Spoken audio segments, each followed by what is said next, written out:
An entitled Karen tries to get me fired because her Thanksgiving turkey isn't available right then and there, claiming that I told her the wrong date and that I had forced her to order the turkey in the first place. But thankfully, my coworker had my back and put this entitled Karen in her place. Here's what happened. So I work at a grocery store that prioritizes older people with health problems, immunocompromised people, and people with special diets. As Thanksgiving began to roll around, we opened a program for our customers that would allow them to pre-order their Thanksgiving turkey. Because the program sounded a bit confusing on the outside, and a lot of customers don't read the posters to pre-order right in front of their face, we were trained to ask every person checking out if they wanted to pre-order and explain the program to them if they said okay. There was even a reward for the cashier that got the most people to pre-order, but to be honest, I wasn't too interested in the reward. Like every special event in the store, I ask if they're interested because I'm required to, and if they say no, I say okay and I hand them their receipt. Close to Thanksgiving, the pattern became muscle memory. I welcome them to my register, I ask if they're a member with us, ask if they want to pre-order their turkey, and hand them their receipt. Because of how many people I see a day, I tend not to remember anyone's face or information, nor do I care to remember something that's not for me to know. So this happened out of the blue, and I was utterly confused at first. Flash to the past, and I'm checking out an older woman who hands me a jug of orange juice. She asked me if we had more in the back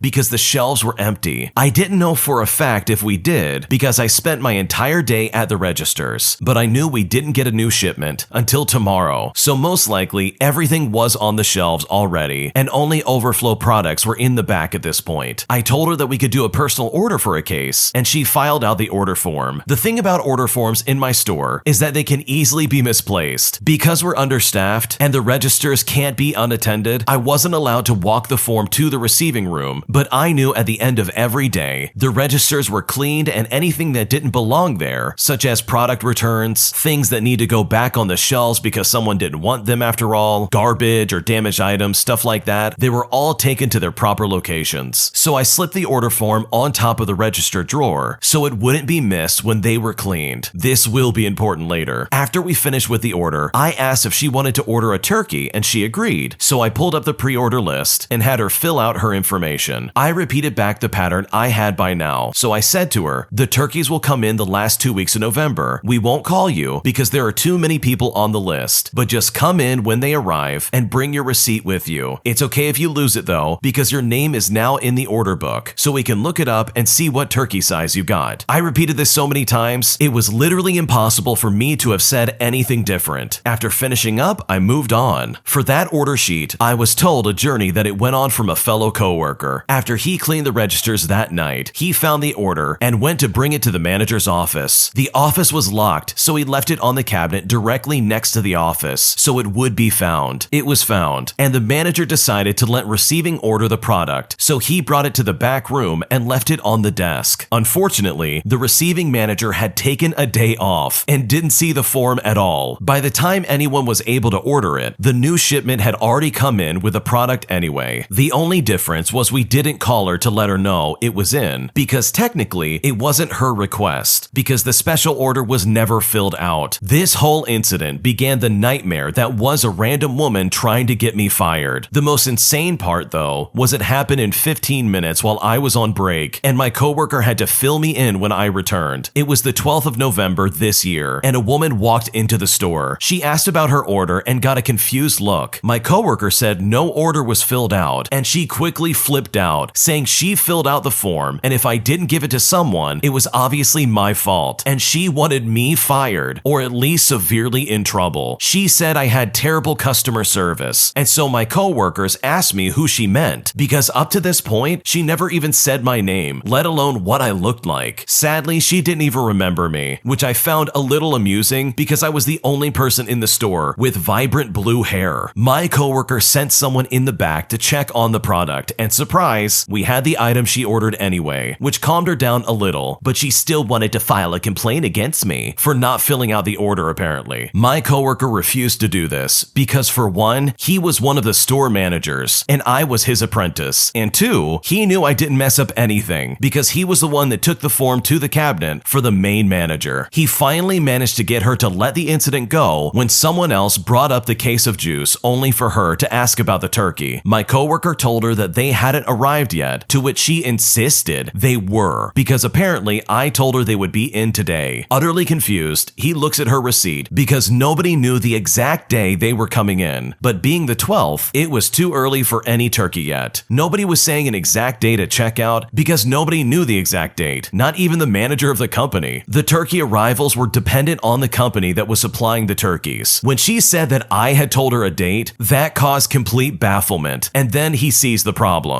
The woman ordered a 12 to 15 pound turkey, and she assumed 12 to 15 was the date of the turkey arrival. My coworker told her that 12 to 15 was the weight, not the date, and she just doubled down, claiming that I told her the date of when it's coming in, and that I needed to get in trouble for telling false information. And also, apparently, I was super pushy about making her order a turkey, and that she was forced to do it. He asked if she wanted a refund for her pre-order deposit, but she didn't want one. She just wanted her turkey and asked if she could have it anyway, which is a big old resounding no. Even if he wanted to give her the turkey, it physically wasn't in the store yet. Her turkey was still at the farm and alive. What does she want us to do about it? Well, this entitled Karen's only solution was to have me fired. It all came back to my fault, and I had to be punished for everything happening to her right now. If she couldn't have the turkey, I couldn't have my job. I'm not quite sure what happened after that. My coworker walked into the break room after the whole situation as I was just about to get up, and he told me to sit down for a minute because of this lady basically having it out for me. We hung out in the break room for a few minutes while he told me what happened. Then he went to go check on her. After he confirmed that she left, he said it was fine for me to go back to my post, and we never spoke of it again. Once the turkeys rolled in and people began to pick them up, the order list was marked off, and I sometimes read through it just to see how many more people needed their turkey still. Before Thanksgiving Day, everyone had gotten their turkey, so she obviously got her turkey eventually, and she never raised another complaint. But I'm pretty sure she was just having a bad day and trying to find someone to blame or something like that. But still, a ridiculous situation that I was happy to be in the break room for. What a weird entitled Karen. I think the original poster is right. They were clearly having a bad day, and they decided, you know what? The person who helped me ordered it? Yeah, they're the person. I'm gonna blame them. I mean, what a ridiculous, horrible person. Using someone as a scapegoat in this way is just absolutely unacceptable, because this coworker is literally just trying to make it through the holidays. And worst of all, they gotta deal with weird entitled Karens like this. So hopefully that lady never comes back into that store, because people like that are just obnoxious, and they honestly just make everybody else around them absolutely miserable. If you like Am I the Jerk, you're probably going to love Am I the Genius. Check it out, linked down below in the description. I'm considering going no contact with my mother because she has spent my entire lifetime being absolutely horrible to me, but I'm afraid of her reaction and I honestly don't know what to do. My mom has never ever been a good parent. It's taken a long time for me to understand that I was and have been abused emotionally and psychologically by her. The biggest issue is that she had zero concept of how much snooping violated my boundaries and autonomy. For as long as I can remember, she has believed that if I had something private that I wanted to keep to myself, I was keeping a secret that was obviously hers to know. This even got to the point, when she still had custody of my sister and I, that I would carry my school bag into the bathroom with me when I took a shower so she couldn't go through it while I was bathing. She read my journals through childhood. I lived full-time with my dad and stepmom until I was kicked out for failing out of college. And then I moved back in with my mom. We lived separately for a while, and I wrongfully assumed that she had a handle on her mental health and would treat me as an adult. But I was wrong. Eventually, I moved back in with my dad and stepmom. I was there for my mom as she battled breast cancer. I was there for her as she went through her several mental breakdowns and ended up in a psych ward multiple times over the years. I sat and let one of her friends, who I assumed was my friend as well, berate me about how I was a bad daughter because I lived away from her. During all of this, my mom moved to North Carolina to be with family friends. At the time, I was having issues with my dad, and once again thought that the time and distance between us had meant that my mom had progressed somewhat in how she would treat me. And once again, I was proven wrong. I moved away from my dad and stepmom, my younger brother, and my younger sister to go to North Carolina and live in the same apartment building as my mother. As you can probably guess, it was more of the same. I was a 25-year-old adult, and she used her emergency key to repeatedly violate my boundaries and my privacy by going into my home, going through my things, telling me that I was a bad person because I had secrets. All the while, she kept reading my journal and was constantly going through my trash to catch me in my supposed lies. Every time she did this, I would confront her, and she would do the classic Darvo maneuver. I didn't do it, but if I did, it was your fault for being a private person, and you're being a bad person by trying to tell me who your father cheated on, that my trust issues are harming you. She treated me emotionally as if I was her spouse. That was her biggest gotcha. Her going through my things, repeatedly proving she couldn't respect my boundaries, was all my dad's fault. Eventually, I put my foot down. I took her emergency key, and I stopped talking to her, even though we lived in the same building in different apartments. I was able to find an amazing partner who I love and is going to marry me. My mother knows nothing about her because word would get out and my dad would cut me off from my brother. Right now, I'm living with my partner, having moved in together in July. We're about 5 hours away from my mom and half a continent away from my dad. I don't reach out and contact either of them anymore, and I only answer text messages and calls that they make. My mom told me, if you don't come back and visit me, I'm going to come visit you whether you like it or not. I had been planning to go visit after the holidays for a few days just to placate her, but you know what? I've decided I'm not going to. After struggling a lot with religion and its role in my life and upbringing, I have fallen away from traditional Christian faiths. I've been doing some surface level research in other areas of my life, trying to find my own path. And today, I woke up early and I couldn't go back to sleep, and I spent most of the morning refreshing several websites that talk about other people's experiences with their terrible parents. And now I can safely conclude that seeing all these other experiences and seeing how absolutely delusional these other parents are, I now need to fully cut my mother out of my life. I do worry about what she will say to other people if she finds out about how her daughter is living in sin with a partner of the same sex. She's going to use other people to attack me for that. But as I'm writing this, I think I've decided I'm done dealing with her. I want no more empty apologies for things I know she'll do again as soon as my back turns. I want no more refusal to acknowledge the way she was abusive to me and my sister when we were children. And I want no more feelings like my relationship with her is vital. I'm not really sure how to end this, but my partner supports me 100%, and her family has accepted me without question, which honestly is way more than mine can ever say. This is a really sad situation because your mom is an absolute piece of garbage. She has been manipulative for most of your life, and she would rifle through your things constantly, digging through your journals and your trash at one point. I mean, that is a massive breach of privacy, and it's obviously something you were hoping you wouldn't have to deal with when you decided to move next to her or with her in some cases. So I'm sure that's honestly really heartbreaking. You were obviously optimistic about her mental health, hoping that maybe she can have her stuff together and be more mentally sound moving forward. But she just proves time and time again that that is just not the case. And if anything, she's just choosing not to change in a lot of ways. And in your case, that's just so unfair because it seems like you're very empathetic towards her situation and you obviously want to be there for her and be supportive of your mom because you know what? It's your mom. There's obviously some kind of automatic thought there that says, hey, I gotta protect and help her, right? So it really sucks because I think you can agree that your mom is really not a good person in this situation. So is your dad too, by the way. I mean, overall, you and your siblings have definitely gone through it, and that's not fair for you in the slightest. And it's not like you haven't made attempts to try and be there for your mom when she needs you. But you know what? She has betrayed your trust over and over again. So honestly, if I was in your shoes and I dealt with this much animosity, I probably would cut off my parents as well. You don't have to live your life like that. You've made the effort to try and reach out to your mom, but she's being an absolute jerk about it, and she's being incredibly bad to you and your siblings. So hopefully this is a step in the right direction for you. And I honestly don't blame you for giving yourself some distance and choosing to move on with your life. Today I messed up by telling a waitress that I had already beaten their hot wing challenge once before, and boy do I regret it. So as the title suggests, I like spicy things. I have a large collection of hot sauces at home, and I have tried most of the world's super hot peppers, and I've won numerous hot wing challenges. Usually I'm fine, but as I've aged, occasionally I find my stomach suffers. Nothing too extreme, but a lot of noise and sometimes a bit of a ring of fire. Cut to today of this specific incident. I live in a medium-sized city in Canada. My brother-in-law used to live in another city about 90 miles away, so for context, about an hour and a half by car. This day in particular, we went to visit so we could drive him back to our house for the weekend. Now, we did this pretty often. Usually when we do, we find a restaurant to grab a bite to eat before we head home. The last few times we went, we found a small pub that specialized in buffalo wings. At the back of the menu, they advertised a hot wing challenge, where if you finish their hottest wings, you get to eat for free. Without an ounce of hesitation, I ordered the challenge wings. The waitress asked me, are you sure? To which I replied, I like hot foods, and I can't turn down an opportunity to eat free wings. She laughed and got me my wings. Now, the wings were hot, but I had definitely eaten hotter, and so I got my free wings. I paid for my girlfriend's meal, as well as my beer, and we went on our way. In the coming months, I did this twice more, and each time the waitress would ask me the same thing, are you sure? And each time I would say yes, and every time I would get free wings by the end of the night. It was wonderful. Cut to this last time. We go to our favorite wing place. We waltz in there like we own the place, and we seat ourselves. The waitress, whom I later find out is the owner, comes to take our order. My girlfriend, daughters, and brother-in-law all order, and the waitress turns to me and asks what I will be having. I say, I'd like to do the hot wing challenge, please. The waitress once again asked me, are you sure? And this is where I messed up. I stupidly told her, oh yeah, I've done this lots of times. Dear reader, when you tell the owner of the establishment that you've already eaten a free meal at their place, and now you're just there to fleece them out of another order of wings, they do not take it well. Our previously friendly waitress turns to me and coldly says, oh, have you now? Then this should be easy for you. And you know what? It was not. My wings came and everyone's eyes went wide, and they leaned away from my meal. Instantly, everyone's eyes were watering, and the waitress just smiles with a big toothy grin. She says, enjoy, and just walks away. I cannot convey to you, in mere words, the pain I suffered eating those wings. I took my first bite and it was searing doom. An explosion of nuclear fire blanketed my palate, not unlike what I'm sure the people of Pompeii would have experienced during the eruption of that volcano. My body began shivering and sweating. A river of snot and tears ran from my face. I went to the washroom twice, just to cry to myself and question my life choices. But even though no one expected me to finish my meal, I endured. When it was finally over, everyone was silent. We paid without a word and we just left. In the car, my girlfriend asked me, are you okay? When I just nodded in affirmation, she asked, are you sure? And I just looked at her without any expression on my face. We then started our drive home. Again, I would like to reiterate that generally, I don't experience much in the way of after effects from spicy foods. This time, it was completely different. I could literally feel the burn in my esophagus still, right down to my stomach, and my stomach was getting much worse. I was getting bloated and incredibly uncomfortable. About a half hour into this hour-and-a-half drive, I am becoming increasingly uncomfortable to the point where I'm shifting uncomfortably in the driver's seat. My girlfriend again asks me if I'm okay, and I tell her something is off. She suggested that we stop to use the bathroom, which I declined. I wasn't sure what was going to happen, and I felt like I would rather be at home instead of some filthy gas station when things go down, if you know what I mean. An hour into the drive, and this discomfort is full-on pain. Really bad pain. So I step on the gas. I'm blowing well past the speed limit. I didn't care. I just needed to get home. My stomach had decided that it was no longer going to house those abominations, and one way or the other, they were coming out. When we finally got there, I put the car in park and ran to the front door. I fumbled desperately with my keys, while everyone else got out of the car. The door finally opened and I vaulted up the stairs 4 at a time, while simultaneously undoing my pants. I raced to the toilet, but I was losing this battle. Just as I got to the bathroom, it happened. I got the door mostly closed before it all went down, leaving an unholy mess pretty much everywhere you would expect. At this point, I launched myself into the bathtub and started doing my best to get my clothes off. All the while, I'm violently expelling everything in my body. From both ends, mind you, if you know what I mean. My girlfriend, God love her, came upstairs and with an absolute look of disgust at my vile body expulsions, took my dirty clothes away and cleaned the door, the walls, and the floor. She came back upstairs after starting the laundry and turned the shower onto my battered, burning body. I was cowering in the fetal position as the warm water hit me, still amazed at the lashback a pound of spicy buffalo wings was able to put forth. She asked me in a sweet voice if I had learned my lesson, and I feebly replied, yes. But you know what? I lied, because this would not be the last time that I would eat some spicy wings and absolutely regret it later. I don't know about you, but I cannot handle anything spicy. So the fact that this original poster literally went to Pompeii and back and still came out the other side alive and kicking is amazing to me. But this definitely is a mess up. He had a fantastic deal going where he was getting free buffalo wings, and he practically ruined that in one shot by bragging to the waitress who just so happened to be the owner. So hopefully the next time he finds a new place to get some free wings, he doesn't spill the beans that he's beaten their challenge before. Otherwise, I'm sure this incident will only repeat itself once again. Thanks for watching. When you subscribe, make sure to hit the bell to turn on notifications so you never miss a video. To finish listening to all the stories, use the playlist at the top of the description. And if you like Am I the Jerk, you're probably going to love Am I the Genius. Check it out in the description below and subscribe.